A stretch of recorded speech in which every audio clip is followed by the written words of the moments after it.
Bonjour, aujourd'hui nous allons voir ensemble le fonctionnement du live chat. Le live chat est un widget, comme celui-ci, qui est visible sur votre site web, aussi bien sur sa version PC que sur sa version mobile.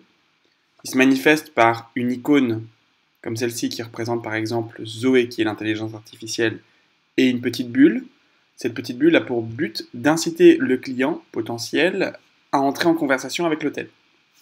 Le gros avantage du live chat, c'est qu'il vous permet de capter des informations sur les visiteurs anonymes qui se présentent sur votre site web. Aujourd'hui, la seule façon que vous avez d'avoir des informations précises sur les visiteurs individuels qui se rendent sur votre site web, c'est lorsque ces visiteurs se sont convertis en clients et ont fait une réservation. Le problème, c'est que 98% des gens qui passent sur votre site web ne vous laissent aucune information, aucun moyen de les relancer, et donc aucun moyen d'être proactif dans votre approche commerciale. Le but du live chat, c'est de changer ça, c'est de permettre à l'hôtel de capter proactivement de l'information sur le client potentiel alors même qu'il n'a pas encore réservé et qu'il ne réservera peut-être jamais sans intervention de votre part. Donc il y a 3 configurations possibles sur QuickText.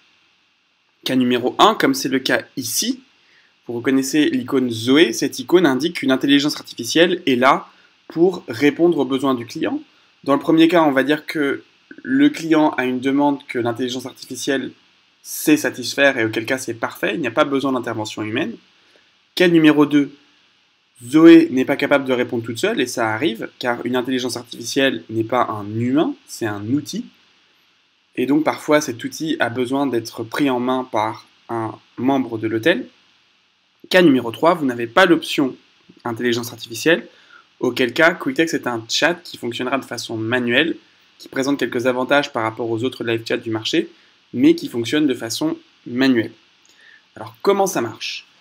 Je vais pour ça aller sur mon propre site web, colossalfactory.com, qui n'est pas équipé de Zoé, tout simplement parce que ce n'est pas un site d'hôtel.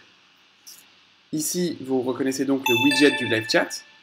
Vous avez entendu une petite sonnerie qui a pour but d'attirer l'attention du client. Et ici, vous voyez un petit message d'accueil. Donc, je vais activer le live chat. Je donne mon nom, Benjamin, mon numéro de téléphone 647515459 et je rentre sur le live chat. Petit détail, ici c'est l'hôtel qui choisit les informations qui sont demandées au client. Aussi bien le nom que le mobile, ça pourrait être l'email ou ça pourrait être juste le nom. C'est vraiment l'hôtel qui est libre de choisir l'information qu'il demande au client et ça dépend vraiment de votre style d'hôtel. Certains hôtels ont beaucoup de live chat même en demandant le numéro de téléphone ou l'email. D'autres ont plus de mal, donc ils demandent simplement le nom. Enfin bon, c'est flexible et c'est chaque hôtel qui fait ses tests, qui voit ce qui fonctionne le mieux pour lui. L'idée, c'est de trouver un bon mix entre contact auquel vous allez devoir répondre instantanément et parfois, si vous n'avez pas le personnel, c'est bien d'avoir le numéro de téléphone. Donc en gros, c'est vraiment à chaque hôtel de trouver son juste milieu entre l'information demandée et l'incitation du client à entrer sur le live chat. Donc là, je suis rentré sur le live chat. Je dis bonjour, j'ai besoin d'aide ou j'ai une question, peu importe. De l'autre côté, là, vous avez entendu non pas côté client, mais côté QuickText. Une alerte sonore, cette alerte indique à l'hôtel qu'un client potentiel est sur le chat et a besoin d'aide, en l'occurrence parce que Zoé n'est pas là pour répondre. Donc, vous répondez bonjour, je suis à votre service, par exemple. Tac, et vous l'envoyez par le live chat. Petit détail, vous vous rappelez ici ce petit onglet rouge indique que votre client a toujours parmi ses onglets d'ouvert sur son ordinateur. Ce petit point rouge indique que le client a l'onglet de votre site ouvert sur son ordinateur, mais n'est pas en train de le regarder actuellement. Pour moi, c'est très difficile de vous montrer vert, puisque tout simplement, lorsque je suis sur QuickText, je ne suis pas en train de regarder la page de mon site web. C'est pour ça que le point apparaît en rouge. En l'occurrence, vous envoyez le message « Bonjour, je suis à votre service ». Si on va sur la page du site web, ça apparaît immédiatement. D'accord? Maintenant, je vais sortir du site web. Ok? Je vais entrer dans Settings, donc on va rentrer sur la partie technique parce que je pense que le fonctionnement du live chat est assez auto-explicatif. Donc, Settings ici, Intégration, Live chat.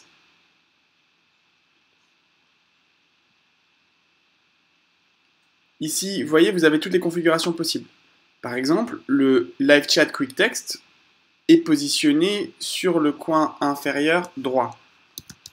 Hop, je vais vous montrer immédiatement. Tac, le Live Chat est positionné ici. Si je veux, je peux le positionner directement de l'autre côté. Je clique sur, je rafraîchis la page, et le Live Chat se positionne immédiatement de l'autre côté. Donc vous êtes libre de faire des changements sur votre page web, et vous pouvez changer pas mal de choses. Par exemple, l'emplacement, la couleur. Okay, ça, c'est l'option numéro 2. Vous pouvez ajuster la couleur ou simplement écrire le code correspondant à cette couleur pour qu'il apparaisse immédiatement dans la couleur souhaitée.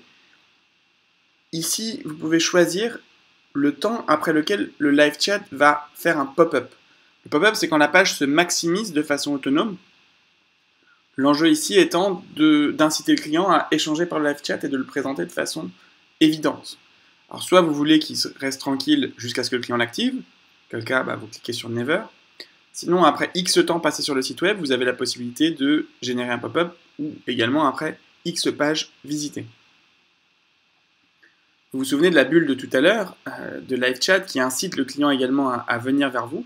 Vous pouvez faire qu'elle apparaisse simplement sur la page PC, sur la page desktop, auquel cas vous désactivez la bulle sur mobile, ou vice-versa, qu'elle apparaisse simplement sur mobile et pas sur PC. Par ailleurs, vous pouvez ici, comme je vous le disais tout à l'heure, choisir les informations qui sont demandées au moment où le client rentre sur le live chat. Est-ce que vous voulez demander simplement son nom? Est-ce que vous voulez demander son nom et son email? Est-ce que vous voulez demander son nom et son numéro de téléphone? On évite de tout demander parce que sinon, évidemment, ça fait pas mal d'informations et le client risque d'être effrayé. Ou sinon, on peut carrément ne rien demander du tout. Mais là, c'est vraiment en cas de live chat mort sinon, quoi. C'est-à-dire, si vraiment vous êtes un site où les clients ne se sentent pas en confiance, etc., on ne demande rien et on essaye de capter ce qui rentre. Si vous êtes un hôtel avec une clientèle plutôt jeune, on n'hésite pas à demander le numéro de téléphone, etc. Si vous êtes un hôtel avec une clientèle plutôt traditionnelle, eh bien c'est l'email qui est à privilégier. Chaque hôtel a son mix et chaque hôtel sait ce qui est confortable pour le client de donner ou pas. Que faire quand il n'y a personne côté QuickText? Quand l'hôtel a fermé son compte QuickText pour la nuit, par exemple, parce qu'il n'a pas l'intelligence artificielle, et que faire du widget live chat? Alors, il y a deux cas possibles. Vous pouvez le faire disparaître. Ici, si vous cliquez sur Remove Live Chat, quand QuickText est fermé, eh bien, le live chat va être complètement invisible, c'est-à-dire que le client ne va pas le voir. Sinon, il y a l'option Leave a Message, auquel cas c'est un mini répondeur qui se met en place. Le client rentre sur le live chat en saisissant ses données. Le chatbot, le chat indique au client que malheureusement il n'y a pas de membre du staff disponible, mais qu'il peut laisser un message. Le client laisse son message. Et une fois qu'il a laissé son message, on lui demande en plus son email. Tout simplement parce qu'il y a un process mental qui se passe et que quand on a commencé à s'engager dans un chemin, c'est-à-dire laisser des informations, on a tendance à laisser ensuite ces données parce que c'est ce qu'on appelle un process de continuité de la décision en fait. C'est-à-dire que le client a commencé à laisser un message, il va vous laisser plus facilement ces données par la suite. Par ailleurs, je vais vite faire une parenthèse, ici, même si QuickText est ouvert, vous pouvez désactiver le live chat à tout moment en cliquant ici sur ce bouton-là. Là, le live chat est désactivé, là, le live chat est activé. D'accord? Si on revient sur la page Settings, Intégration, Live Chat, okay, eh bien, on va voir enfin qu'ici, il y a une partie beaucoup plus technique. Ici, tout simplement, c'est les adresses web sur lesquelles on autorise votre live chat à apparaître, tout simplement pour que tout le monde ne puisse pas faire apparaître votre live chat sur n'importe quelle page sur le web. Vous choisissez les pages sur lesquelles le live chat est autorisé, donc les URL sur lesquelles le live chat est autorisé, et ici on sécurise en les ajoutant ici. Vous pouvez en rajouter à tout moment, évidemment. Ici, pour finir, vous avez une page qui intéresse beaucoup vos développeurs, c'est-à-dire que la personne qui fait votre site web a besoin de recevoir cette information qu'on vous invite à copier-coller pour chaque langue, d'accord? on vous invite à copier-coller sur un document et lui envoyer directement pour qu'il insère dans chaque langue le script correspondant. Par exemple, ici, vous voyez, on a le script en français.